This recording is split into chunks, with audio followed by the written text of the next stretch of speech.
اعوذ باللہ من الشیطان الرجیم بسم اللہ الرحمن الرحیم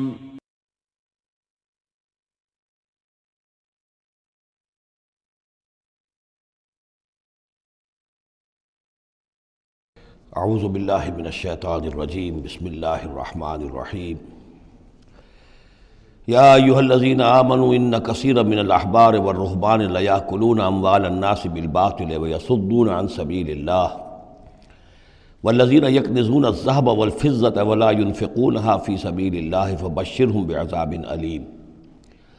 اس آیہ مبارکہ کے بارے میں یہ نوٹ کر لیجئے کہ اس آیت کے حوالے سے حضرت ابو ذر غفاری رضی اللہ تعالیٰ عنہ کی رائے قائم ہو گئی تھی کہ سونا اور چاندی اپنے پاس رکھنا مطلقاً حرام ہے۔ جو لوگ کہ سونا اور چاندی اپنے پاس رکھتے ہیں، جمع کرتے ہیں، گاڑھتے ہیں، ان کو کنز بناتے ہیں، خزانہ بناتے ہیں اس کے لیے، تو یہ رائے اگرچہ ان کی صحیح نہیں تھی، اس لیے کہ جو دین کا عام قانون ہے وہ یہ ہے کہ انسان حلال ذریعے سے کمائے، اس میں سے جو وہ خرچ کرے اللہ کی راہ میں وہ ٹھیک ہے، اس کو اس کا اجر ملے گا۔ اگر وہ کچھ رکھتا ہے اپنے پاس تو وہ حرام نہیں ہے، بلکہ پھر یہ کہ وہ اس کی اولاد کو منتقل ہو جائے گا، قانون وراثت ہوگا۔ اگر اپنے پاس کچھ رکھنا ہی نہ ہو تو پھر وراثت کس چیز میں ہوگی؟ اس لیے قانون تو وہی ہے، البتہ یہ ہے کہ وہ جو کہا گیا ہے کہ اللہ کی راہ میں خرچ کرو، خرچ کرو، خرچ کرو، کتنا کرو، قل العفو، تو یہ ایک روحانی تعلیم ہے، اخلاقی تعلیم ہے کہ جمع نہ کرو، اللہ کی راہ میں خرچ کر دو۔ البتہ جو مال بھی آپ نے جمع کیا ہے، آپ نے حلال ذریعے سے کمایا تھا اور اس کی زکوٰۃ بھی آپ نے ادا کر دی ہے، تو وہ مال آپ اپنے پاس رکھ سکتے ہیں، خواہ وہ سونے اور چاندی کی شکل میں ہو۔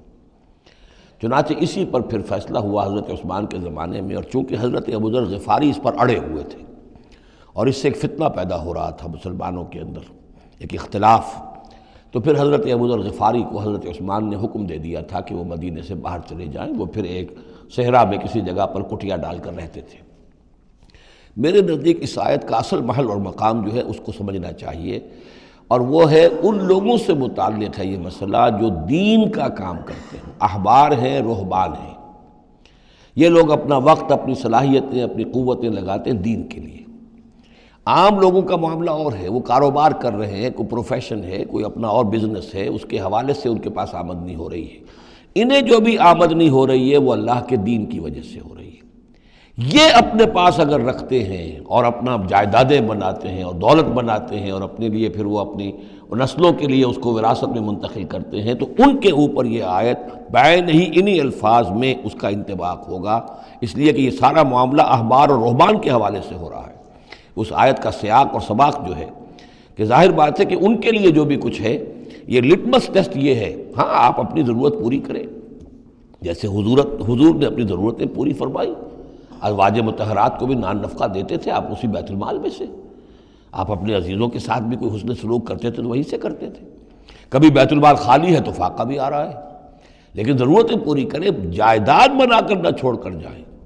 یہ جو معاملہ ہے کہ اس کو جمع کیا جائے اور پھر وہ جائیداد بنے، میرے نزدیک آج بھی اگر آپ جاننا چاہیں علماء حق کون ہیں اور علماء سو کون ہیں، تو لٹمس ٹیسٹ یہ ہے، جو شخص اپنے دینی کیریئر کے نتیجے میں پھر جائیداد بنا کر اور دولت چھوڑ کر مرا ہو، وہ علماء سو میں سے لا محالہ، اس میں کسی شک و شبے کی گنجائش نہیں۔ میں اسے لٹمس ٹیسٹ کے طریقے سے بیان کر رہا ہوں۔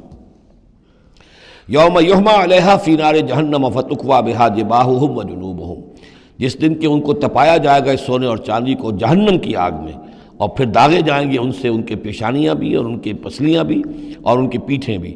ھذا ما کنزتم لانفسکم، یہ ہے وہ جو تم نے اپنے لیے جمع کیا تھا، لانفسکم فذوقوا ما کنتم تکنزون، تو مزہ چکھو اپنے اس کنز کا۔ ان عدت الشہور عند اللہ 12 شہرا، اللہ کے ہاں مہینوں کی تعداد 12 ہے، فی کتاب اللہ، اللہ کی شریعت میں، اللہ کے قانون میں، تکوینی بھی اور تشریعی بھی۔ یوم خلق السماوات والارض، جس دن سے کہ اللہ تعالیٰ نے پیدا کیا آسمان اور زمین۔ منہا اربعۃ حرم، ان میں سے 4 مہینے ہیں محترم، جن کو کہ اشہر حرم کہتے ہیں، جن میں جنگ وغیرہ جو ہے وہ جائز نہیں تھی۔ ذالک الدین القیم، یہ ہے سیدھا دین، ہمیشہ کا ضابطہ اور قانون۔ فلا تظلموا فیہن انفسکم، تو ان کے معاملے میں اپنے اوپر ظلم نہ کرو۔ وہ ظلم کیا کرتے تھے؟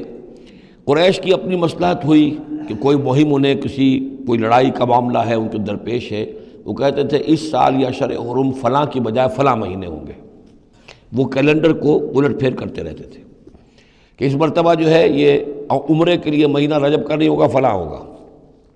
اس حوالے سے وہ کیلنڈر جو تھا ڈسٹربڈ تھا، لیکن ہوا ایسا ہے قدرت خداوندی سے کہ جس سال آپ نے آخری حج کیا ہے، حجۃ الوداع، تو اس سال وہ ساری جو غلطیاں ہوتی ہیں اس کے بعد وہ جو اس کا مجموعی اور آخری نتیجہ یہ تھا کہ صحیح جگہ پر وہ کیلنڈر آ گیا تھا۔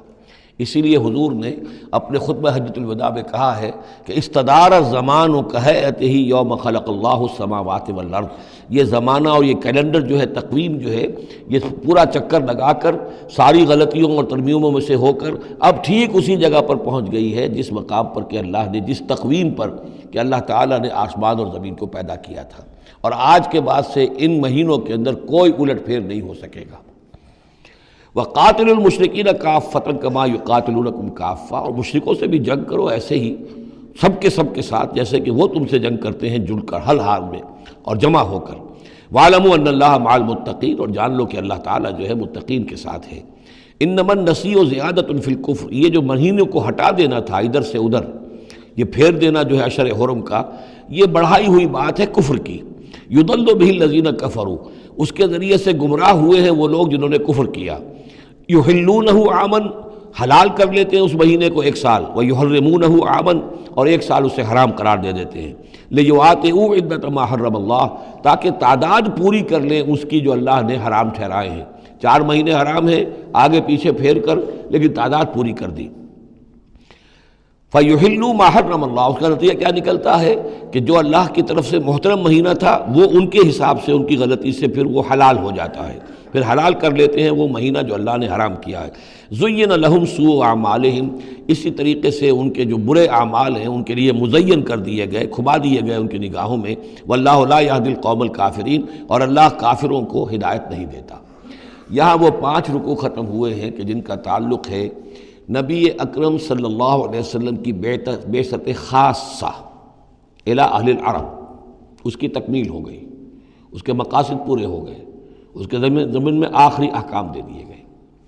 اب جہاں سے جو شروع ہو رہا ہے 6 رکوع سے، یہ میں نے آپ کو بتایا تھا کہ یہ غزوہ تبوک کا مسئلہ ہے، اس کا پس منظر بھی بیان کر چکا ہوں۔ سن 6 میں صلح حدیبیہ ہوئی، حضور صلی اللہ علیہ وسلم نے اس کے بعد آپ اپنے پیغامبر، ایلچی، اپنے خطوط، نامہ ہائے مبارک بھیجے۔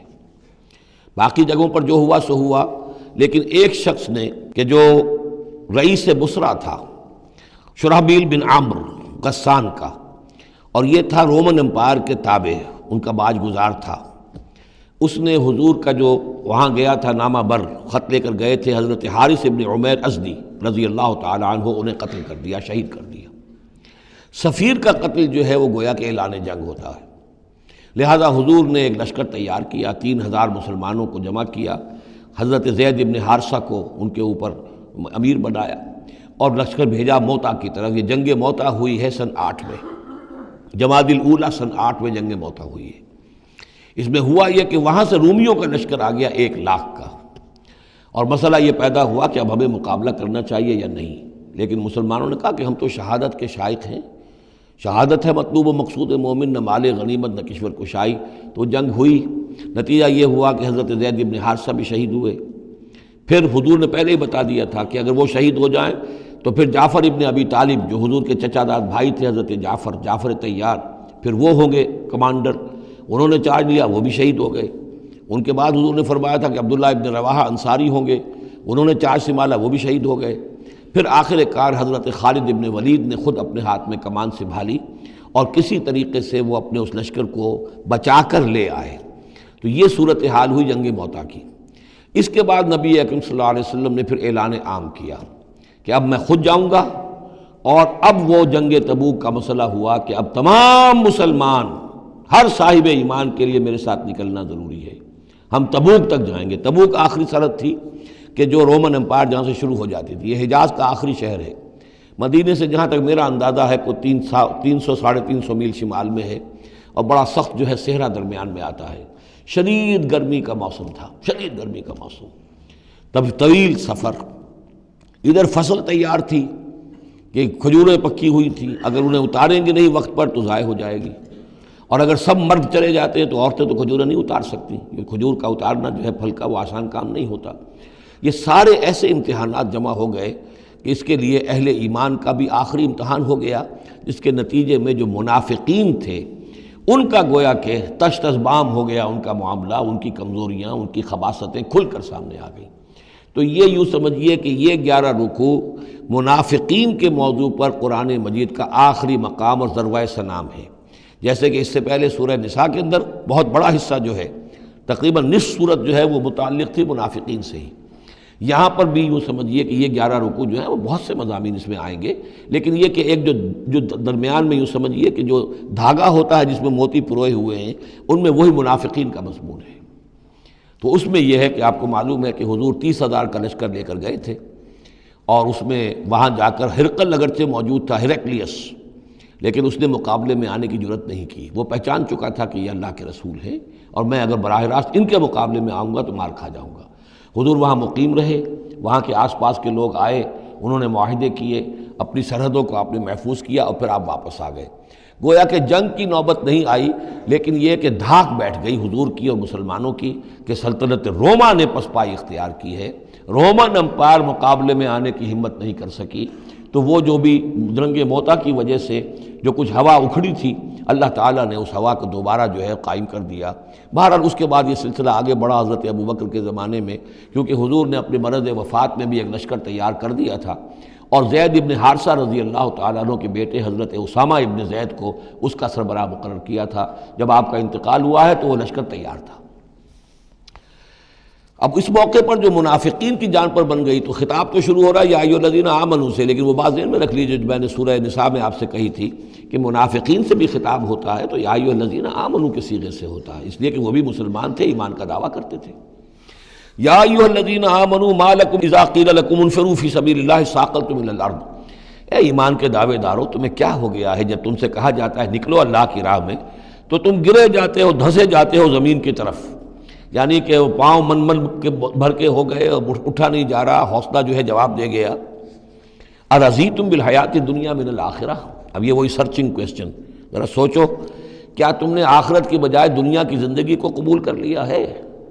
دعوے دار تو ہو ایمان بالآخرت کے، لیکن اگر تم اللہ کی راہ میں جنگ کے لیے نکلنے کے لیے تیار نہیں ہو تو اس کا مطلب یہ کہ تم آخرت ہاتھ سے دے کر اور دنیا خرید رہے ہو۔ فما متاع الحیات الدنیا فی الآخرۃ الا قلیل، تو جان لو کہ دنیا کی پوری زندگی کا ساز و سامان آخرت کے مقابلے میں کچھ بھی نہیں ہے، نہ ہونے کے برابر ہے، بہت قلیل۔ الا تنفروا، اگر نہیں نکلو گے اللہ کی راہ میں، یعذبکم عذابا علیما، تمہیں عذاب دے گا، دردناک عذاب، ویستبدل قوما غیرکم، اور تمہیں ہٹا کر کسی اور قوم کو لے آئے گا۔ اس نے اپنے دین کا جھنڈا اٹھوانا ہے، تم نہیں اٹھاتے، تمہیں دفع کرے گا، ریجیکٹ کرے گا، مردود کر دے گا اور کسی اور قوم کو لے آئے گا۔ ولا تضروہ شیئا، اور تم اللہ کا کوئی نقصان نہیں کر سکو گے۔ واللہ علی کل شیء قدیر، اللہ ہر چیز پر قادر ہے۔ الا تنصروہ، اگر تم ان کی مدد نہیں کرو گے یعنی حضور کی، فقد نصرہ اللہ اذ اخرجہ الذین کفروا ثانی اثنین اذ ہما فی الغار، جبکہ کافروں نے انہیں اپنے گھر سے اور مکے سے نکلنے پر کر دیا تھا، جبکہ دو میں کے دوسرے تھے، دو ہی تھے، حضور تھے اور حضرت ابوبکر تھے رضی اللہ تعالی عنہ۔ اذ ہما فی الغار، جبکہ وہ دونوں غار میں تھے۔ اذ یقول، یہ غار ثور کا واقعہ ہے۔ اذ یقول لصاحبہ لا تحزن، جب حضرت ابوبکر نے رضی اللہ تعالی عنہ یہ کہا کہ حضور یہ تو پہنچ گئے ہیں غار کے دہانے تک، اگر کسی نے ذرا بھی نیچے جھانک لیا تو ہم نظر آ جائیں گے، تو حضور نے فرمایا لا تحزن، فکر نہ کرو، ان اللہ معنا، اللہ ہمارے ساتھ ہے۔ فانزل اللہ سکینتہ علیہ، تو اللہ تعالیٰ نے تسکین اور سکون نازل کر دیا ان پر، وایدہ بجنود لم تروہا، اور ان کی مدد فرمائی ان لشکروں سے جنہیں تم نہیں دیکھتے، وجعل کلمۃ الذین کفروا السفلی، اور جس کا نتیجہ یہ نکلا ہے کہ کافروں کا کلمہ جو ہے وہ نیچا پڑ چکا ہے، پورے جزیرہ نما عرب کے اندر اللہ کا دین جو ہے غالب آ چکا ہے۔ وجعل کلمۃ الذین کفروا السفلی، اللہ نے بنا دیا ہے کافروں کی بات کو سب سے نیچے، وَكَلِمَةُ اللَّهِ هِيَ الْعُلْيَا، اور اللہ کا کلمہ تو سب سے اونچا ہے ہی، وَاللَّهُ عَزِيزٌ حَكِيمٌ، اللہ تعالیٰ زبردست ہے، حکمت والا۔ انفروا خفافا وثقالا، نکلو خواہ ہلکے خواہ بوجھل. یہ ہلکے اور بوجھل کے دو پہلو ہو سکتے ہیں، یا تو داخلی طور پر بوجھل دل کے ساتھ نکلو یا آمادگی کے ساتھ نکلو، نکلنا پڑے گا. اب یہ نکلنا فرض عین ہے، یہ نفیر عام ہے. وہ بات گئی جبکہ صرف تحریض تھی، ترغیب تھی، وہ دور ختم ہوا. اب نکلنا پڑے گا، اس جنگ میں نفیر عام ہے. چاہے بوجھل دل کے ساتھ نکلو اور چاہے کھلے دل کے ساتھ اور آمادگی کے ساتھ نکلو. اور اس کے ایک معنی یہ بھی ہو سکتے ہیں، چاہے تمہارے پاس ساز و سامان کافی ہے تب بھی نکلو، کم ساز و سامان ہے تب بھی نکلو. تو خارجی طور پر بھی ہو سکتا ہے یہ بوجھل اور ہلکا، اور داخلی طور پر بھی. وَجَاهِدُوا بِأَمْوَالِكُمْ وَأَنفُسِكُمْ فِي سَبِيلِ اللَّهِ، اور جہاد کرو اللہ کی راہ میں اپنے اموال سے اور اپنی جانوں سے. ذَلِكُمْ خَيْرٌ لَكُمْ إِن كُنتُمْ تَعْلَمُونَ، یہی تمہارے لیے بہتر ہے اگر تم علم رکھتے ہو.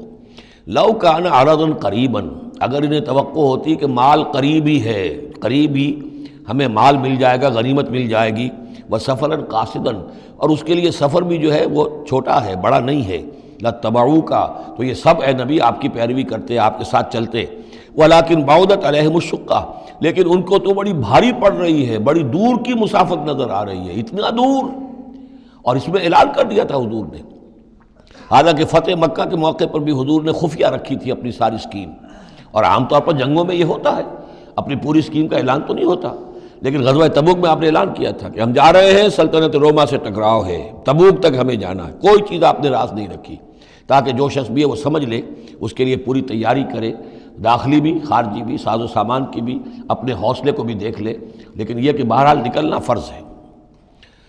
وَسَيَحْلِفُونَ بِاللَّهِ لَوِ اسْتَطَعْنَا لَخَرَجْنَا مَعَكُمْ، اور یہ عنقریب قسمیں کھائیں گے اللہ کی کہ اگر ہمارے اندر استطاعت ہوتی ہم ضرور نکلتے، اب مجبوری ہے، فلاں مجبوری ہے، فلاں مجبوری ہے. یہلکون انفسہم، یہ اپنے آپ کو ہلاک کر رہے ہیں. واللہ یعلم انہم لکاذبون، اور اللہ تعالیٰ کو معلوم ہے کہ یہ جھوٹ بول رہے ہیں. عفا اللہ عنک لما اذنت لہم، اے نبی آپ کو اللہ معاف فرمائے، یا اللہ نے آپ کو معاف کر دیا، آپ نے انہیں کیوں اجازت دے دی؟ یعنی کوئی منافق آیا، کوئی اور آیا، حضور یہ مجبوری ہے، بیوی بیمار ہے، کوئی دیکھ بھال کرنے والا نہیں ہے، تو مجھے اجازت دے دی. اچھا بھائی جاؤ. حضور کی طبیعت میں بھی نرمی تھی اور آپ نے اجازت دے دی. اب جب اجازت مل گئی، اس نے کہا میں نے تو اجازت لے لی ہے، وہ کور بن گیا، اس کے نفاق کا پردہ چاک نہیں ہوا. حالانکہ حضور اجازت نہ دیتے تب بھی اس نے نہیں جانا تھا، لیکن نہیں جانا تھا تو معلوم تو ہو جاتا کہ اس نے رسول کی بات کا جو ہے وہ معصیت کی ہے، نافرمانی کی ہے. اس کے نفاق کا پردہ جو ہے وہ پڑا رہ گیا، وہ پردہ اٹھ جاتا. عفا اللہ عنک، اللہ کو معاف کرے، یا اللہ نے آپ کو معاف کر دیا. لما اذنت لہم، کیوں آپ نے ان کو اجازت دے دی. حتی یتبین لک الذین صدقوا وتعلم الکاذبین، یہاں تک کہ آپ کے لیے واضح ہو جاتا کون صادق الایمان ہے، کون سچے مسلمان ہیں، اور آپ جان لیتے کون جھوٹے ہیں. اس لیے کہ انہوں نے پھر بھی نہیں جانا تھا، آپ اجازت نہ دیتے تب بھی رہ جانا تھا. اور اس سے یہ ہے کہ ان کے نفاق کا پردہ جو ہے وہ فاش ہو جاتا. لا یستأذنک الذین یؤمنون باللہ والیوم الآخر، وہ لوگ جو اللہ اور یوم آخر پر ایمان رکھتے ہیں وہ آپ سے اجازت کے طالب ہو ہی نہیں سکتے. ان یجاہدوا باموالہم وانفسہم، کیا وہ اس سے اجازت مانگیں گے کہ انہیں معاف کر دیا جائے اللہ کی راہ میں جہاد نہ کرنے سے جان اور مال کے ساتھ؟ ایمان کا تو لازمی تقاضا ہے. پھر وہ جو ڈیفینیشن میں نے آپ کو بتائی ہے سورہ حجرات میں، انما المؤمنون الذین آمنوا باللہ ورسولہ ثم لم یرتابوا وجاہدوا باموالہم وانفسہم فی سبیل اللہ، وہ تو اس کا جزو لازم ہے، شرط لا ینفک ہے. لہذا جو لوگ اللہ پر اور یوم آخر پر ایمان رکھتے ہیں وہ آپ سے ایگزمپشن نہیں مانگ سکتے جہاد فی سبیل اللہ سے. واللہ علیم بالمتقین، اور اللہ تعالیٰ جو ہے اپنے متقی بندوں سے خوب واقف ہے. انما یستأذنک الذین لا یؤمنون باللہ والیوم الآخر، اصل میں جو اجازت مانگ رہے ہیں آپ سے، ایگزمپشن مانگ رہے ہیں، رخصت مانگ رہے ہیں، یہ وہ لوگ ہیں جو حقیقتاً اللہ پر اور یوم آخر پر ایمان نہیں رکھتے. وارتابت قلوبہم، اور ان کے دل جو ہے شکوک میں پڑ گئے ہیں. سورہ حجرات کی اس آیت میں کیا ہے؟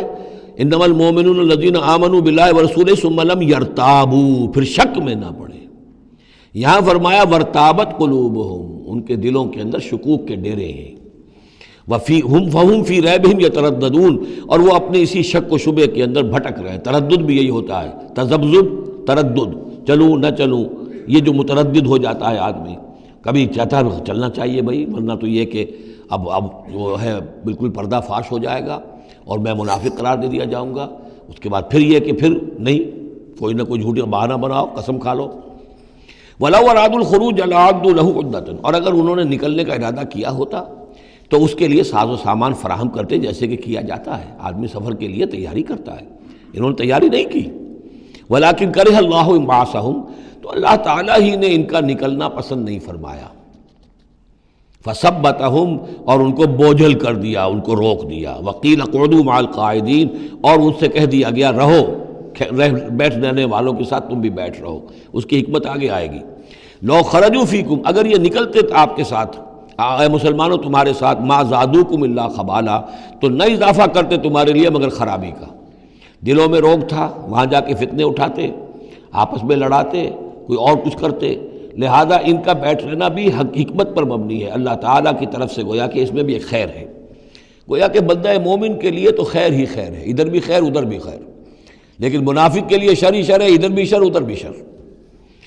لو خرجوا فیکم، اگر یہ نکلتے تمہارے ساتھ، ما زادوکم الا خبالا، تو یہ نہ اضافہ کرتے تمہارے لیے مگر برائی کا، خرابی کا۔ ولا اوضعوا خلالکم، اور یہ گھوڑے دوڑاتے تمہارے مابین، یبغونکم الفتنہ، تمہارے لیے فتنے پیدا کرنے کے لیے۔ وفیکم سماعون لہم، اور تمہارے اندر ان کے بعض جاسوس بھی ہیں، یا تمہارے اندر بعض لوگ ہیں جو ان کی باتیں بڑی توجہ سے سنتے ہیں۔ یہ دونوں ترجمے ہوں گے۔ واللہ علیم بالظالمین، اور اللہ تعالیٰ ظالموں سے خوب واقف ہے۔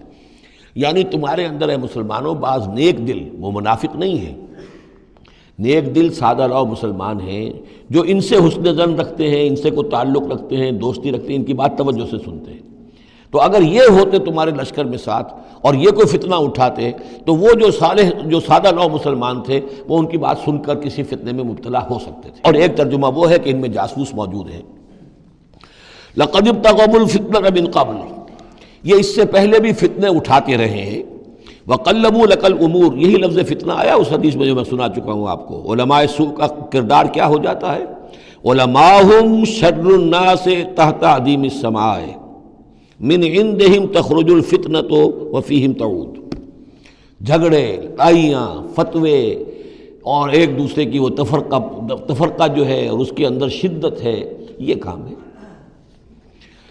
لقد ابتغوا الفتنة من قبل، یہ فتنے اٹھاتے رہے پہلے بھی۔ وقلبوا لك الامور، اور اپنی امکانی حد تک اے نبی آپ کے لیے معاملات کو تلپٹ کرنے کی کوشش کرتے رہے، بدلتے رہے۔ حتی جاء الحق، یہاں تک کہ حق آ گیا۔ جزیرہ نما عرب میں تو فیصلہ ہو گیا، اللہ کے دین کا غلبہ ہو گیا۔ وظہر امر اللہ، اللہ کا امر ظاہر ہو گیا، غالب ہو گیا۔ وہم کارہون، جبکہ انہیں یہ پسند نہیں تھا، یہ تو ابھی چاہتے تھے کہ دین کا غلبہ اس طرح سے نہ ہو۔ ومنہم من یقول اذن لی ولا تفتنی، ان میں سے وہ بھی ہے جو کہتا ہے کہ حضور مجھے اجازت دے دیجئے اور مجھے فتنے میں نہ ڈالیے۔ یہ بہت ہی مردود شخص تھا، جد ابن قیس لعنت اللہ علیہ، یہ منافقین میں سے تھا۔ یہ آیا اور اس نے بڑا استہزاء کا انداز اختیار کیا حضور کے ساتھ، حضور مجھے تو آپ اجازت دے دیجئے۔ کیوں بھائی، کیا معاملہ ہے، کیا مجبوری ہے؟ حضور میں ذرا حسن پرست قسم کا انسان ہوں، اور وہ شام کی طرف آپ جا رہے ہیں، شامی عورتیں بہت خوبصورت ہوتی ہیں، تو میں تو اپنے اوپر قابو نہیں رکھ سکوں گا، میں فتنے میں مبتلا ہو جاؤں گا، تو آپ مجھے فتنے سے بچا لیں۔ وَمِنْهُمْ مَنْ يَقُولُ اذن لِّي وَلَا تَفْتِنِّي، اور ان میں سے وہ بھی ہے جو کہتا ہے کہ مجھے تو اجازت دے دیجئے، ایکسیپٹ کر دیجئے، اور مجھے فتنے میں نہ ڈالیے، میں آپ کے ساتھ جاؤں گا تو فتنے میں پڑ جاؤں گا۔ أَلَا فِي الْفِتْنَةِ سَقَطُوا، آگاہ ہو جاؤ، فتنے میں تو پڑ چکے، اور فتنہ کون سا ہوگا؟ جو بدبخت اس قسم کا معاملہ کر رہا ہے، بدترین فتنے کا شکار تو ہو چکا۔ وَإِنَّ جَهَنَّمَ لَمُحِيطَةٌ بِالْكَافِرِينَ، اور یقیناً جہنم جو ہے ان کافروں کا احاطہ کیے ہوئے ہے۔ ان تصبک حسنۃ تسوءہم، اے نبی اگر آپ کو کوئی اچھی بات پہنچتی ہے، کوئی فتح ہوتی ہے، کوئی خیر آتا ہے، کوئی اچھی خبر آتی ہے، تسوءہم، انہیں بری لگتی ہے۔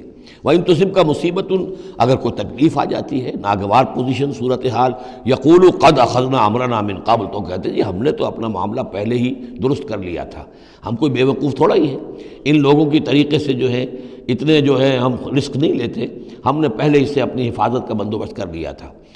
یقولوا قد اخذنا امرنا من قبل ویتولوا وهم فرحون، اور وہ پیٹھ پھیرتے ہیں اور بڑے شاداں و فرحاں ہوتے ہیں کہ مسلمانوں پر مصیبت آ گئی اور ہم بچ گئے۔ قل لن یصیبنا الا ما کتب اللہ لنا، یہ آیتیں تو ہر شخص کو یاد کر لینی چاہیے۔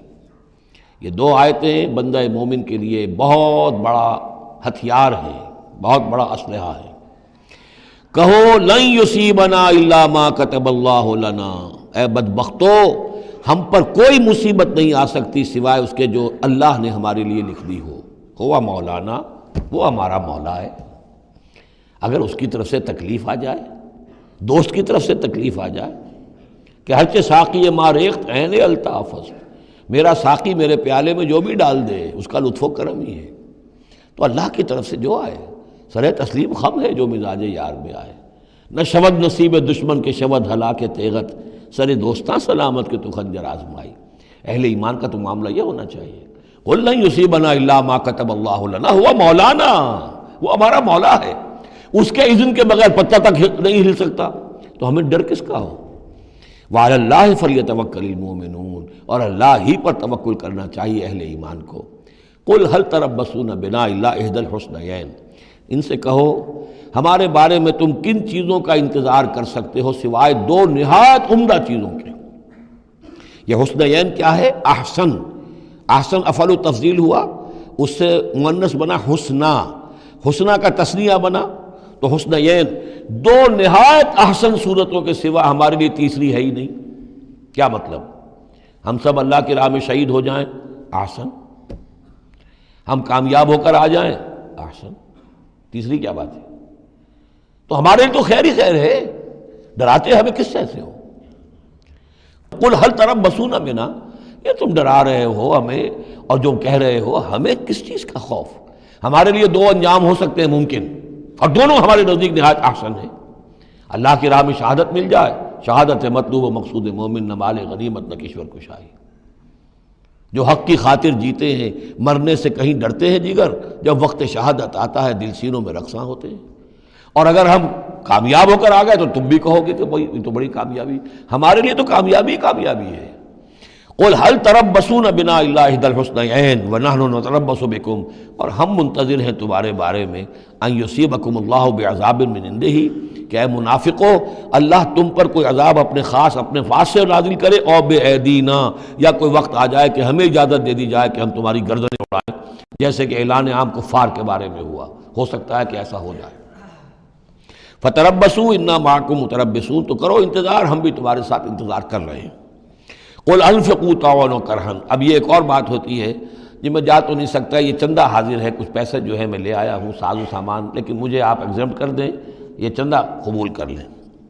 قل انفقوا طوعا وكرها، کہہ دیجئے ان سے کہ چاہے خرچ کرو خوشی سے اور چاہے مجبوری سے، لن يتقبل منکم، یہ تم سے قبول نہیں کیا جائے گا، انکم کنتم قوما فاسقین، اس لیے کہ تم نافرمان لوگ ہو۔ اس وقت جو ہے پیسہ بدل نہیں ہوگا، اس وقت تو جانا ہے، فرض عین ہے، نفیر عام ہے، اس وقت جو ہے یہ پیسہ اس کی جگہ پر کام نہیں کر سکتا۔ وما منعهم ان تقبل منهم نفقاتهم، اور نہیں محروم کیا انہیں اس بات سے کہ ان کے نفقات، ان کے خرچہ جو اللہ کی راہ میں چندہ دے رہے تھے ان کو قبول کیا جاتا، الا انهم كفروا بالله وبرسوله، اس لیے مگر اس بات نے کہ انہوں نے کفر کیا ہے اللہ کے ساتھ اور اس کے رسول کے ساتھ۔ ولا یاتون الصلاۃ الا وهم کسالى، اور وہ نماز کے لیے نہیں آتے مگر بہت ہی کسل مند۔ ولا ينفقون الا وهم کارہون، اور جو یہ خرچ بھی کرتے ہیں تو کراہت کے ساتھ کرتے ہیں، مجبوراً کرتے ہیں، وہ تو جان بچانے کے لیے خرچ کرنے کے لیے آمادہ ہو گئے ہیں، ورنہ انہیں مال جو ہے بڑا پیارا ہے۔ فلا تعجبک اموالهم ولا اولادهم، تو اے نبی اور اے مسلمانوں تمہیں ان کے مال اور ان کی اولاد ان سے دھوکہ نہ کھاؤ، اچھے نہ لگے تمہیں، تم سمجھتے ہو کہ اللہ کی بڑی نعمتیں ہیں ان پر، یہ دولت والے منافق تھے، بچا بچا کر رکھتے تھے، دولت والے تھے، ان کی اولاد بھی اللہ نے دی ہے، اللہ تعالیٰ تو دنیا میں پھر اور دے دیتا ہے ان کو جن کا آخرت میں کوئی حصہ نہیں ہے، کہ جو بھی کچھ ہے یہیں پر اپنا حساب کتاب کر لیں۔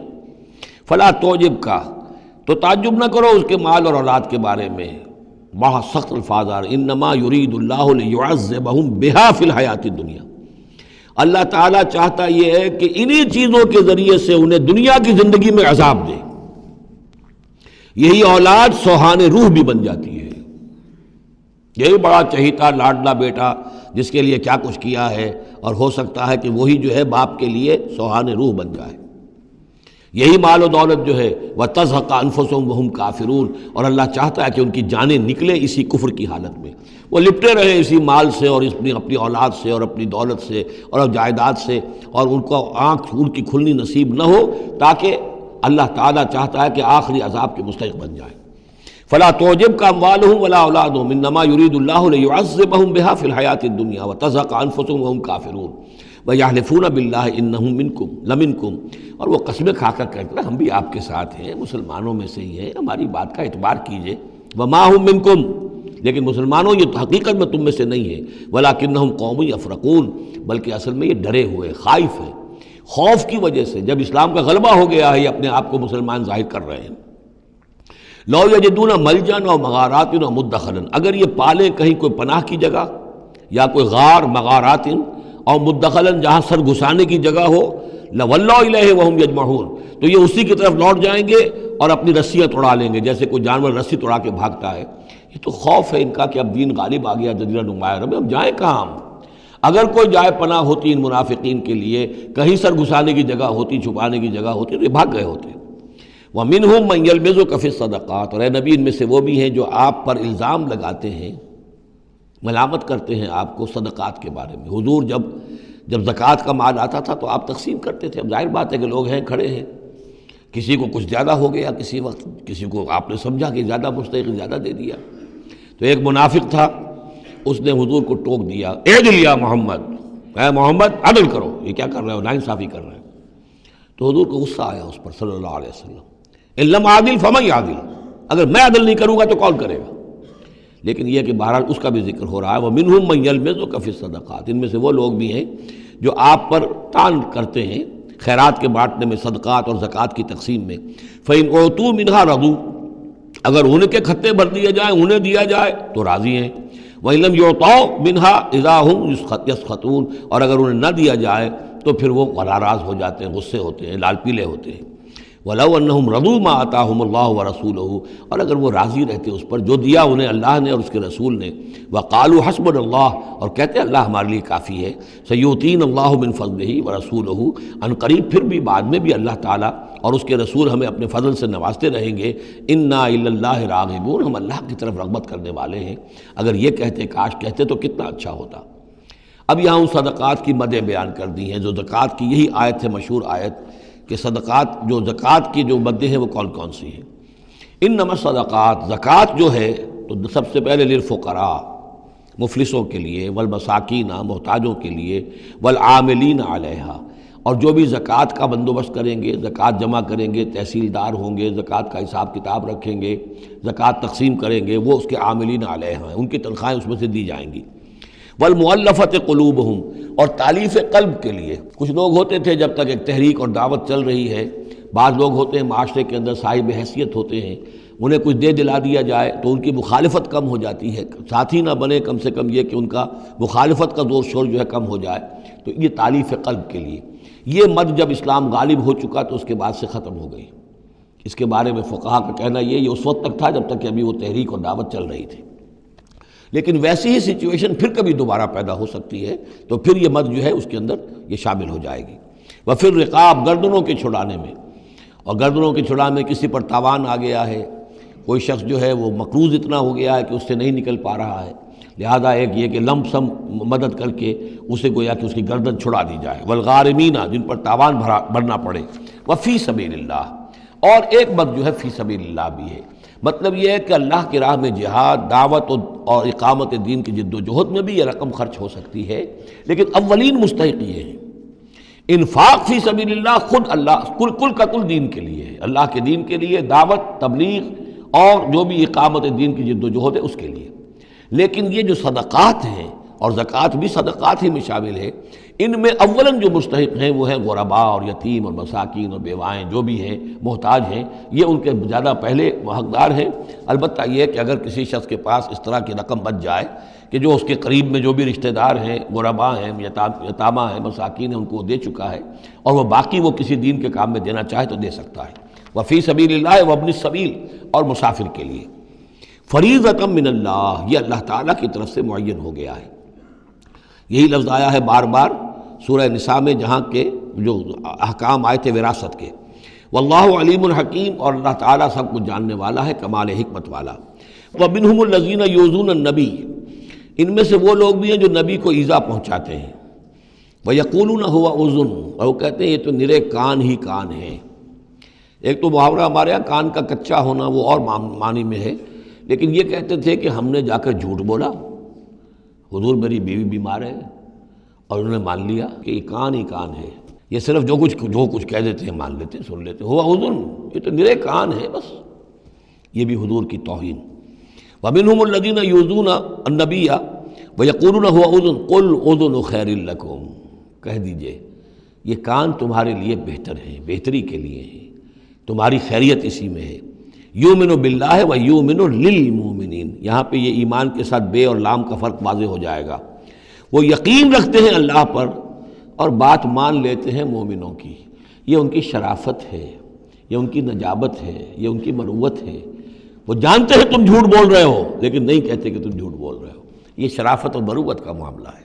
یہ نہیں ہے کہ انہیں معلوم نہیں ہے۔ بندہ مومن جو ہے وہ تو یہ ہے کہ اتقوا فراست المومن، مومن کی فراست سے ڈرو، فإنہ ينظر بنور اللہ، وہ اللہ کے نور سے دیکھتا ہے۔ تو جو عام مومن کا معاملہ یہ ہو تو رسول کا معاملہ کیا ہوگا؟ کیا انہیں پتہ نہیں چلتا تھا کہ جھوٹ بول رہے ہیں؟ لیکن آپ کی مروت اور شرافت۔ قل اذن خیر لکم یؤمن باللہ ویؤمن للمؤمنین ورحمۃ للذین آمنوا منکم، اور جو تم میں سے واقعی مومن ہیں ان کے حق میں رحمت ہے۔ والذین یؤذون رسول اللہ لہم عذاب علیم، اور جو ایذا پہنچاتے ہیں اللہ کے رسول کو ان کے لیے بڑا دردناک عذاب ہے۔ یحلفون باللہ لکم لیرضوکم، اے مسلمانوں یہ تمہارے سامنے قسمیں کھاتے ہیں اللہ کی تاکہ تمہیں راضی کریں۔ اب ظاہر بات ہے کہ حضور کا تو جا کر بہانہ جو کیا اور وہ لے کر آ گئے، اب مسلمانوں سے بھی کہہ رہے ہیں، قسمیں کھا کھا کر اپنے یقین دلا رہے ہیں کہ ہم مخلص ہیں، آپ ہمارے شک نہ کریں۔ یحلفون باللہ لکم لیرضوکم، تاکہ تمہیں راضی کر لیں۔ واللہ ورسولہ احق ان یرضوہ، اللہ اور اس کا رسول زیادہ حقدار ہیں کہ وہ انہیں راضی کریں، ان کانوا مومنین، اگر وہ واقعتاً مومن ہیں۔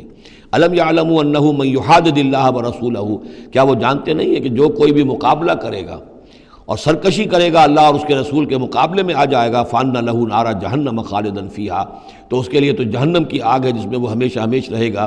ذَلِكَ الْخِزْيُ الْعَظِيمُ، اور یہ بہت بڑی رسوائی ہے۔ يَحْذَرُ الْمُنَافِقُونَ أَن تُنَزَّلَ عَلَيْهِمْ سُورَةٌ تُنَبِّئُهُم بِمَا فِي قُلُوبِهِمْ، اے مسلمانوں یہ منافق ڈرتے رہتے ہیں کہ کہیں ایسا نہ ہو کہ مسلمانوں پر کوئی ایسی صورت نازل ہو جائے کہ جو ان کو ہمارے دلوں کی حالت بتا دے۔ اللہ کی طرف سے وحی آ سکتی ہے، ہم جو کہ جھوٹ بول رہے ہیں ہمارا پردہ چاک کر دیا جائے اور ہمارا جو ہے وہ ہمارے لیے شامت آ جائے۔ قل استہزئوا، کہیے کہ نہیں ڈرتے، ابھی تم استہزاء کرتے رہو، ان اللہ مخرج ما تحذرون، لیکن بہرحال ایک وقت آئے گا جس چیز سے تم ڈر رہے ہو اللہ اسے ظاہر کر دے گا، عیاں کر دے گا۔ وَلَئِن سَأَلْتَهُمْ لَيَقُولُنَّ، اور اگر آپ ان سے پوچھیں گے تو کہیں گے اِنَّا كُنَّا نَخُوضُ وَنَلْعَبُ، وہ جب بکواس کرتے تھے آپس میں، حضور کے خلاف بات کر رہے ہیں، کسی مومن صادق کے اوپر کوئی تہمت لگا رہے ہیں۔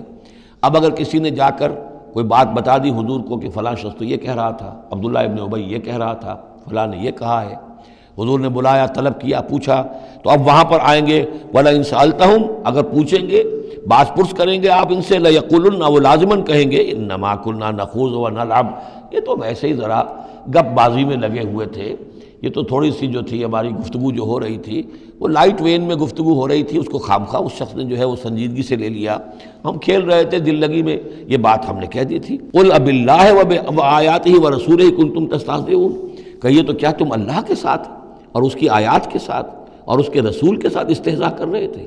تمسخر، یہ دل لگی تمہاری، بازی بازی بارش بابا ہم بازی، اب اللہ اور رسول جو ہیں اور اس کی آیات جو ہیں وہ بھی تمہارے لیے تختہ مشق بن گئی ہیں استہزاء اور تمسخر کا۔ لا تعتذروا، اب بہانے مت بناؤ، قد کفرتم بعد ایمانکم، تم کفر کر چکے ہو اپنے ایمان کے بعد۔ ان نعفو عن طائفۃ منکم، اگر ہم تمہاری ایک جماعت کی طرف سے درگزر کریں گے، نعذب طائفۃ، تو کسی دوسری جماعت کو ہم عذاب بھی اب دیں گے، اب وہ وقت آ رہا ہے کہ تمہیں سزائیں بھی ملیں گی، بأنہم کانوا مجرمین، اس لیے کہ وہ مجرم تھے۔ المنافقون والمنافقات بعضهم من بعض، یہ منافق مرد اور منافق عورتیں سب ایک دوسرے میں ہی سے ہیں، یعنی ان کی کا گٹھ جوڑ ہے۔ یامرون بالمنکر، یہ بدی کا حکم دیتے ہیں، بجائے اس کے کہ امر بالمعروف کرتے، یہ برائی کا حکم دیتے ہیں۔ وینہون عن المعروف، اور نیکی سے روکتے ہیں، مت خرچ کرو، سنبھال کے رکھو، پاگل ہو گئے ہو، آخر مستقبل کی فکر کرنی چاہیے، لہذا وہ نہیں عن المعروف اور امر بالمنکر۔ یامرون بالمنکر وینہون عن المعروف ویقبضون ایدیہم، اپنے ہاتھوں کو مٹھیوں کو بند رکھتے ہیں، خرچ نہیں کرتے. نسوا اللہ فنسیہم، انہوں نے اللہ کو بھلا دیا تو اللہ نے انہیں بھلا دیا، نظر انداز کر دیا. ان المنافقین هم الفاسقون، یقیناً یہی منافق ہیں کہ جو سرکش ہیں، نافرمان ہیں. وعد اللہ المنافقین والمنافقات والکفار نار جہنم خالدین فیہا، اللہ نے وعدہ کیا ہے ان منافق مردوں اور منافق عورتوں سے اور تمام کفار سے آگ کا، جہنم کے آگ کا، خالدین فیہا، جس میں وہ ہمیشہ ہمیشہ رہیں گے. ہی حسبہم، بس وہی ان کے لیے کفایت کرے گی. ولعنہم اللہ، اور اللہ تعالیٰ نے ان پر لعنت فرما دی ہے. ولہم عذاب مقیم، اور ان کے لیے عذاب ہے قائم رہنے والا، مسلسل دائم اور قائم عذاب. کالذین من قبلہم، اسی طرح کے وہ لوگ، یہ بھی ان لوگوں کے مانند ہے کہ جو ان سے پہلے تھے. کانوا اشد منکم قوۃ، وہ تم سے کہیں بڑھ کر تھے طاقت میں. واکثر اموالا، اور بہت زیادہ تھے مال میں، واولادن، اور اولاد میں. یعنی یہ قومیں جو گزری ہیں کافروں کی، قوم سمود اور قوم عاد، وہ تم سے کہیں بڑھ کر تھی، قوت میں بھی اور اپنی تعداد میں بھی، مال میں، اولاد میں. فاستمتعوا بخلاقہم، انہوں نے بھی اپنے اپنے وقت میں اپنے نصیب کا فائدہ اٹھا لیا، اپنا حصہ وصول کر لیا. فاستمتعتم بخلاقکم، اب تم بھی اپنا حصہ مکمل کر چکے ہو، اب تمہارا انجام بہت قریب آ چکا ہے. کما استمتع الذین من قبلکم بخلاقہم، جیسے کہ ان لوگوں نے اپنا حصہ وصول کر لیا تھا اور اس سے فائدہ اٹھا لیا تھا جو تم سے پہلے تھے. وخذتم کالذی خاضوا، اور تم نے بھی اسی طرح کی روش اختیار کی جو انہوں نے اختیار کی تھی.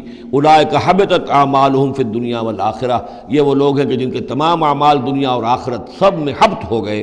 واولئک هم الخاسرون، اور یقیناً یہی ہے خسارے میں رہنے والے. الم یاتہم نبأ الذین من قبلہم، کیا ان کے پاس خبریں آ نہیں چکی ہیں ان کی جو ان سے پہلے تھے؟ قوم نوح وعاد وثمود وقوم ابراہیم واصحاب مدین والمؤتفکات، نوح کی قوم اور عاد اور سمود اور قوم ابراہیم.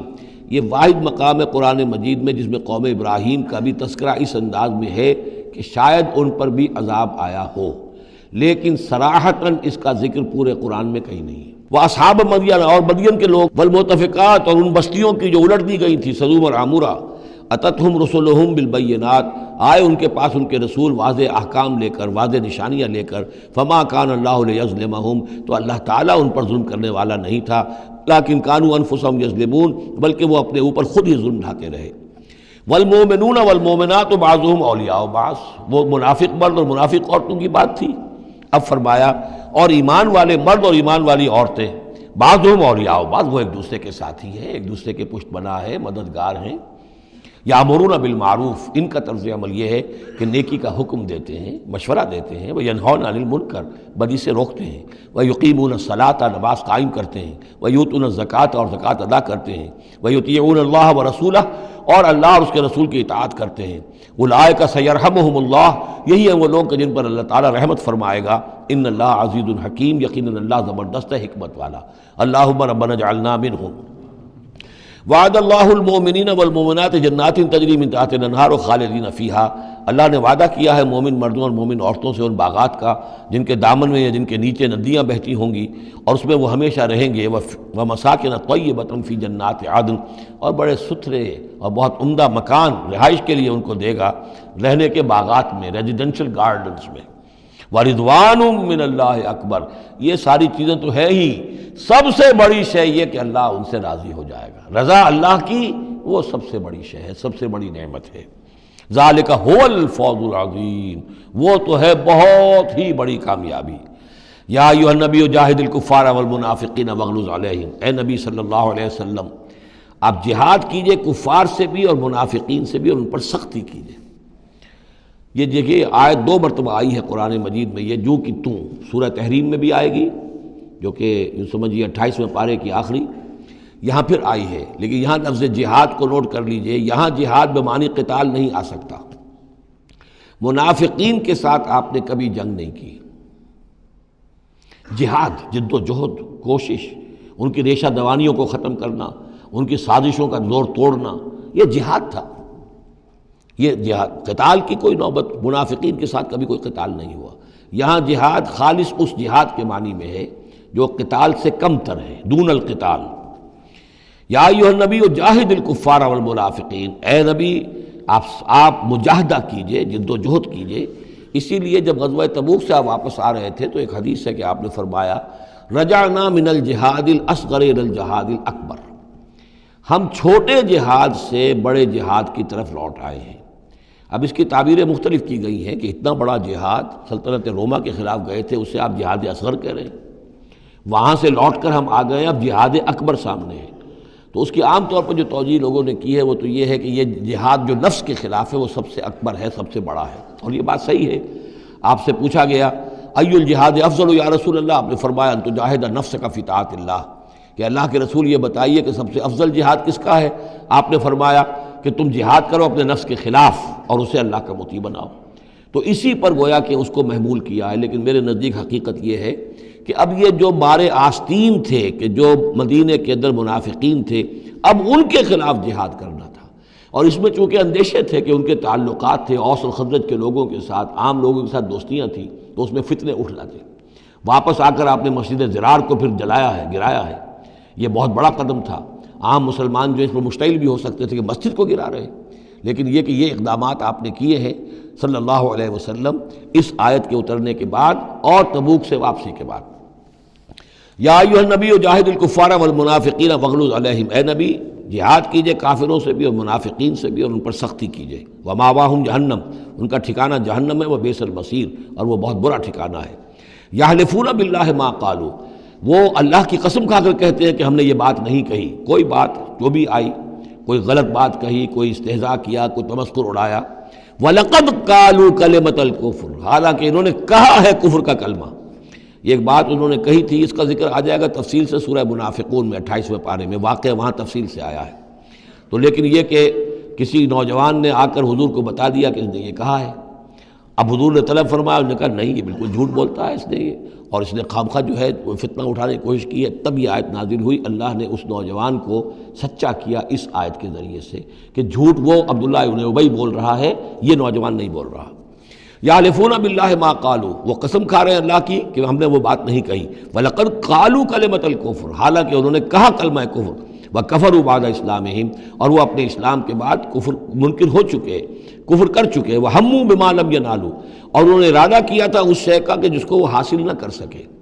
یہ ایک خاص واقعہ ہوا تھا کہ جب تبوک سے واپس آپ آ رہے تھے تو ایک موقع پر آپ عام راستے سے، قافلے سے ذرا ہٹ کر ایک پہاڑی راستے کی طرف سے آپ کا گزر ہوا، اور وہ تنگ راستہ تھا، وہاں سے بس ایک ہی اونٹ ایک وقت میں گزر سکتا تھا۔ حضور کے ساتھ 2 آپ کے صحابہ تھے۔ وہاں ان لوگوں نے کوشش کی، منافقین نے، کچھ لوگ تھے کہ جنہوں نے اپنے ڈھاٹے باندھ لیے کہ پہچان میں نہ آئے، اور رات کی تاریکی میں انہوں نے ہاتھ چلایا، چاہتے تھے کہ حضور کو شہید کر دیں۔ بہرحال وہاں پر جو ہے کسی طریقے سے جو 2 آپ کے جانثار ساتھی تھے انہوں نے انہیں کھدیڑا، مار کر بھگایا۔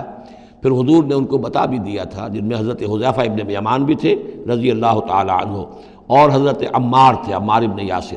ان دونوں کو بتا دیا تھا کہ فلاں فلاں نام ہے، یہ فلاں فلاں منافق ہے، لیکن یہ میرا راز رہے گا تمہارے پاس، تم نے یہ نام کسی کو بتانے نہیں ہے۔ یہ اسی لیے حضرت حذیفہ کا نام پڑ گیا تھا صاحب و سر النبی، نبی کا ایک راز ہے ان کے پاس، نبی کے ایک رازدان، وہ حضرت حذیفہ ابن یمان۔ وَهَمُّوا بِمَا لَمْ يَنَالُوا، انہوں نے تو ارادہ کیا تھا وہ چیز جو وہ حاصل نہ کر سکے۔ وَمَا نَقَمُوا إِلَّا أَنْ أَغْنَاهُمُ اللَّهُ وَرَسُولُهُ، اور یہ نہیں انتقام لے رہے مگر اس شے کا کہ اللہ نے اور اس کے رسول نے انہیں غنی کر دیا ہے۔ اللہ اور ان کا رسول ان کی طلب مال کو دیکھ کر انہیں صدقات میں سے، مال غنیمت میں سے بفراغت دیتا رہا، من فضل ہی، اپنے فضل سے۔ وَإِن يَتُوبُوا يَكُ خَيْرًا لَّهُمْ، اب بھی اگر توبہ کر لیں تو یہ ان کے لیے بہتر ہوگا۔ وَإِن يَتَوَلَّوْا، اور اگر وہ پیٹ موڑیں گے، يُعَذِّبُهُمُ اللَّهُ عَذَابًا أَلِيمًا، اللہ انہیں عذاب دے گا، بہت دردناک عذاب، فی الدنیا والآخرہ، دنیا میں بھی اور آخرت میں بھی۔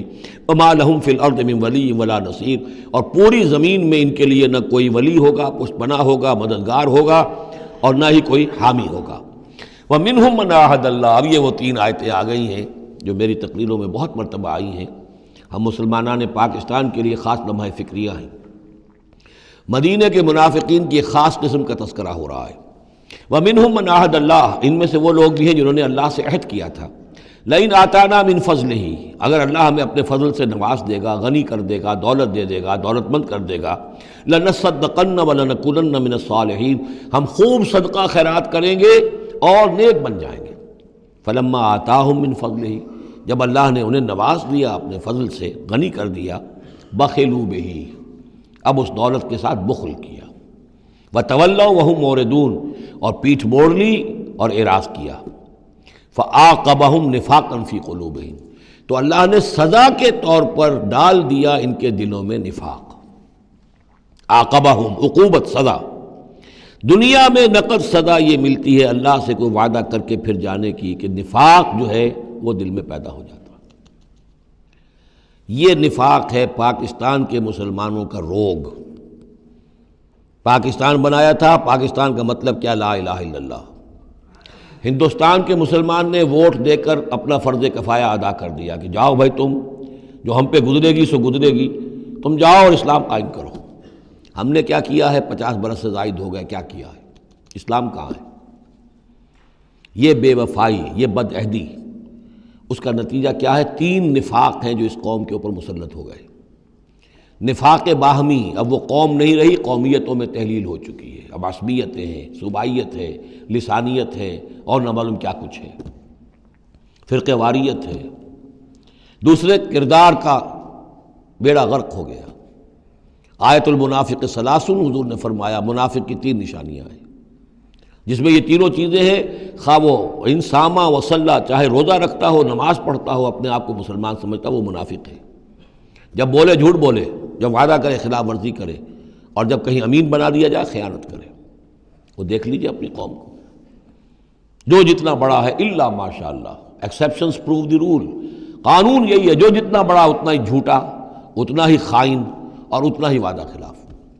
اور تیسرا اور میرے نزدیک سب سے بڑا نفاق جو ہے وہ ہمارے دستور میں ہے. The most secret document of state is the constitution. اور منافقت کا پلندہ ہے کہ ایک ہاتھ سے اسلام داخل کرتے ہیں، دوسرے سے نکال دیتے ہیں. ایک دفعہ دیکھیں تو اسلام ہی اسلام، کیا اللہ، اتنی بڑی بات. No legislation can be done repugnant to the Quran and the Sunnah. ہو اتنی بڑی بات. یہ تو معلوم ہوتا ہے کہ سورہ الحجرات کی پہلی آیت کا ترجمہ کر کے دستور میں لکھ دیا، لیکن اس کے ساتھ ہی اس کے اوپر کوئی اس پہ عمل کرنا ضروری نہیں ہے، وہ لکھی رہے گی بس. اور ہم نے ایک آئیڈیالوجی کونسل بنا دی ہے، وہ اس کے مطابق سفارشات پیش کرتی رہے گی، اور ہر سال اس کی رپورٹ پیش ہو جایا کرے گی. خلاص، کوئی اس میں سینکشن نہیں، کوئی اس کے نافذ کرنے کی کوئی ذمہ داری نہیں، کوئی پابندی نہیں. فیڈرل شریعت کورٹ، کیا کہنے ہیں فیڈرل شریعت کو، بڑے بڑے چوٹی کے علماء، اور کیا کیا تنخواہیں ان کو ملی ہیں، اور کیا کیا مراعات ملی ہیں، وہ سب کچھ ہے. لیکن صورت کیا ہے؟ دستور پاکستان بھی تمہارے دائرے سے خارج، عدالتی قوانین بھی تمہارے دائرے سے خارج، یہاں تک کہ آئلی قوانین بھی تمہارے دائرے سے خارج، مالی قوانین بھی 10 سال کے لیے خارج. تو کیا کرو گے بیٹھ کے؟ تنخواہیں لو اور ایکسرسائز ان فیوٹیلیٹی وقت گزارو. اللہ اللہ خیر صلی اللہ. منافقت میرے نزدیک اس پوری دنیا کے اندر شاید دستور کی سطح پر ایسی منافقت کہیں اور موجود نہ ہو. یہ ہے ہمارا روگ اصل. فَعَاقَبَهُمْ نِفَاقًا فِي قُلُوبِهِمْ، تو اللہ نے عقوبت کے طور پر، سزا کے طور پر ان کے دلوں میں نفاق پیدا کر دیا. إِلَىٰ يَوْمِ يَلْقَوْنَهُ، اور یہ نفاق اب رہے گا اس دن تک جس دن کے یہ ملاقات کریں گے اللہ سے. یہ کانٹا ان کے دلوں سے نکلے گا نہیں. بِمَا أَخْلَفُوا اللَّهَ مَا وَعَدُوهُ، بسبب اس وعدہ خلافی کے جو انہوں نے اللہ سے کیا. وَبِمَا كَانُوا يَكْذِبُونَ، اور بسبب اس جھوٹ کے جو انہوں نے بولا. أَلَمْ يَعْلَمُوا أَنَّ اللَّهَ يَعْلَمُ سِرَّهُمْ وَنَجْوَاهُمْ، کیا انہیں یہ معلوم نہیں ہے کہ اللہ تعالیٰ ان کی چھپی اور کھلی چیزوں کو، چھپی چیزیں اور جو نجوا کرتے ہیں یہ لوگ بیٹھ کر آپس میں سازشیں کرتے ہیں، اللہ ان سے واقف ہے. وَأَنَّ اللَّهَ عَلَّامُ الْغُيُوبِ، اللہ تعالیٰ تو تمام غیب کا جاننے والا ہے. الَّذِينَ يَلْمِزُونَ الْمُطَوِّعِينَ مِنَ الْمُؤْمِنِينَ، یہ لوگ کہ جو اہل ایمان میں سے جو بھی نیکی کی کوشش کرتے ہیں اپنی طرح دل سے، اپنی امکانی حد تک ان کے اوپر طعن کرتے ہیں، استہزاء کرتے ہیں. جب حضور نے فرمایا تھا کہ اب یہ بڑی مہم ہے، اب جو بھی کچھ لا سکتے ہو پیش کرو، گویا کہ جدید اسلام میں ہم کہیں گے چندے کی اپیل کی، ڈونیشنز چاہیے. تو ایک ابو عقیل انصاری تھے، انہوں نے یہ کیا کہ کچھ نہیں تھا ان کے پاس، ساری رات مزدوری کی ایک باغ میں جا کر، اور وہ کھینچ کر کنویں سے پانی باغ کو سیراب کیا. صبح کو انہیں کچھ کھجوریں ملی، رات بھر کی مزدوری، آدھی لے جا کر اپنے گھر میں دے دی اپنی بیوی بچوں کو، اور آدھی لا کر حضور کی خدمت میں پیش کر دی. حضور نے فرمایا کہ یہ جو کھجوریں ہیں یہ اس پورے ڈھیر کے اوپر پھیلا دو، یہ سب پر بھاری ہیں. لیکن وہاں جو منافق تھے انہوں نے اب فقے چست کرنے شروع. جی ہاں، ان کھجوروں کے بغیر تو یہ مہم چل ہی نہیں سکتی تھی. کیا کہنے صاحب، یہ تو بہت بڑا صدقہ انہوں نے کیا ہے، بہت بڑا معاملہ ہے. تو یہ اب تانے دے رہے ہیں، ان کا دل دکھا رہے ہیں. الذین یلمزون المطوعین من المؤمنین فی الصدقات والذین لا یجدون الا جہدہم، وہ بیچارے کہ جن کے پاس اپنی محنت مشقت کے سوا کچھ ہے ہی نہیں. فیسخرون منہم، ان سے مذاق کرتے ہیں، ٹھٹے کرتے ہیں. سخر اللہ منہم، اللہ تعالیٰ ان کا مذاق اڑائے. ولہم عذاب علیم، اور ان کے لیے دردناک عذاب ہے. استغفر لہم، اب یہ سخت ترین آیت ہے قرآن مجید میں منافقین کے لیے.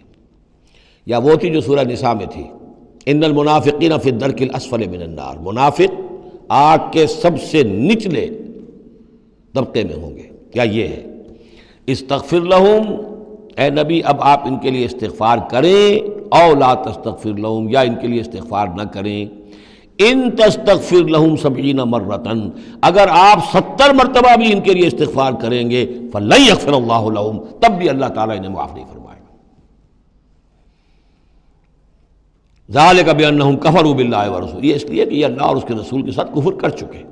واللہ لا یہدی القوم الفاسقین، اور اللہ ایسے فاسقوں کو ہدایت نہیں دیتا. فرح المخلفون بمقعدہم خلاف رسول اللہ وکرہوا ان یجاہدوا باموالہم وانفسہم فی سبیل اللہ، بہت خوش ہو گئے وہ پیچھے رہ جانے والے جنہوں نے اجازتیں لے لی تھی حضور سے، ایگزمپشن لے لی تھی اپنے بیٹھ رہنے پر اللہ کے رسول کے پیچھے، اور انہوں نے برا سمجھا، ناپسند کیا کہ وہ جہاد کرتے اپنی جانوں اور مال کے ساتھ اللہ کی راہ میں. وقالوا لا تنفروا فی الحر، اور وہ دوسروں سے بھی کہہ رہے تھے ہم تو لے آئے چھٹی رخصت لے آئے ہیں، تم بھی ذرا عقل کے ناخن لو، کہاں جا رہے ہو اس گرمی میں، اس شدید موسم کے اندر جا رہے ہو، پاگل ہو گئے. لا تنفروا فی الحر، اس گرمی میں مت نکلو. قل نار جہنم اشد حرا، اے نبی ان سے کہہ دیجئے جہنم کی آگ اس سے کہیں زیادہ گرم ہے. لو کانوا یفقہون، کاش کہ ان کو تفقہ حاصل ہوتا، فہم حاصل ہوتا. فلیضحکوا قلیلا ولیبکوا کثیرا، تو انہیں چاہیے کہ ہنسیں کم روئیں زیادہ. جزاء بما کانوا یکسبون، بدلہ اس کا کہ جو کمائی انہوں نے کی ہے. فإن رجعک اللہ الی طائفۃ منہم، تو اے نبی اگر اللہ تعالیٰ آپ کو لوٹا کر لے جائے، یہ 4 رکوع ختم ہو چکے تھے، 9ویں رکوع پر ان کے بارے میں تو تیقن کے ساتھ معلوم تھا کہ وہ غزوہ تبوک پر روانگی سے قبل آئے ہیں. یہ درمیان کا ہے کہ کچھ جاتے کچھ آتے، کچھ غزوہ تبوک کے وقت عین تبوک میں بھی وہی نازل ہوئی ہے، تو یہ وہ آیات ہے. فإن رجعک اللہ، ظاہر بات ہے یہاں معلوم ہو رہا ہے کہ یہ کہیں تبوک میں یہ آیت نازل ہوئی ہے. اگر اللہ آپ کو لوٹا کر لے جائے ان کے کسی گروہ کے پاس، فاستاذنوک للخروج، اور پھر وہ آپ کے ساتھ نکلنے کی اجازت مانگے کسی اور دشمن کے خلاف، فقل لن تخرجوا معی ابدا، کہہ دیجیے گا اب تم میرے ساتھ کبھی نہیں نکلو گے، وہ آخری امتحان تمہارا ہو چکا، تم ناکام ہو چکے. ولن تقاتلوا معی عدوا، اور اب میرے ساتھ کسی دشمن کے ساتھ، میرے ساتھ ہو کر کسی دشمن کے ساتھ جنگ کرنے کا تمہیں موقع نہیں ملے گا. انکم رضیتم بالقعود اول مرۃ، تم پہلی مرتبہ راضی ہو گئے تھے بیٹھے رہنے پر، نفیر عام ایک ہی مرتبہ ہم نے کی اور تم پیچھے رہنے پر، بیٹھ رہنے پر راضی ہو گئے. فاقعدوا مع الخالفین، اب ہمیشہ کے لیے پیچھے رہنے والوں کے ساتھ بیٹھ رہو. ولا تصلی علی احد منہم مات، اور اے نبی ان میں سے کوئی مر جائے تو اس کی نماز جنازہ ادا نہ کیجیے ابداً، کبھی بھی. ولا تقم علی قبرہ، اور اس کی قبر پر آپ کھڑے نہ ہوں. یہ دیکھیے یہ اب ان کی رسوائی کا سامان ہو رہا ہے. ابھی تک تو پردے پڑے ہوئے تھے، لیکن اب یہ ہے کہ حضور جو ہے جب انکار کرتے تھے کسی کی نماز جنازہ پر جانے سے معلوم ہو جاتا تھا کہ یہ منافق ہے. حضور نے اس کی نماز جنازہ میں شرکت سے انکار کیا. ولا تصلی علی احد منہم مات ابدا ولا تقم علی قبرہ، اور مت کھڑے ہوئیے اس کی قبر پر. انہم کفروا باللہ ورسولہ، یقیناً انہوں نے کفر کیا ہے اللہ اور اس کے رسول کے ساتھ. وماتوا وہم فاسقون، اور وہ مرے ہیں اسی حال میں کہ وہ نافرمان تھے. ولا تعجبک اموالہم واولادہم، یہ آیت پہلے بھی آ چکی ہے، آیت نمبر 55. صرف وہی ایک فرق ہے اس میں، وہاں فلا تعجبک ہے، یہاں ولا تعجبک. آپ کو زیادہ پسند نہ آئیں، اچھی نہ لگیں، نہ ان کے اموال نہ ان کی اولاد. انما یرید اللہ ان یعذبہم، یہاں لام کے بجائے ان آ گیا ہے. اللہ چاہتا یہ ہے کہ انہیں عذاب دے انہی چیزوں کے ذریعے سے دنیا میں. وتزہق انفسہم وہم کافرون، اور ان کی جانیں نکلیں اسی حالت کفر میں. بارک اللہ لی ولکم فی القرآن العظیم ونفعنی وإیاکم بالآیات والذکر الحکیم.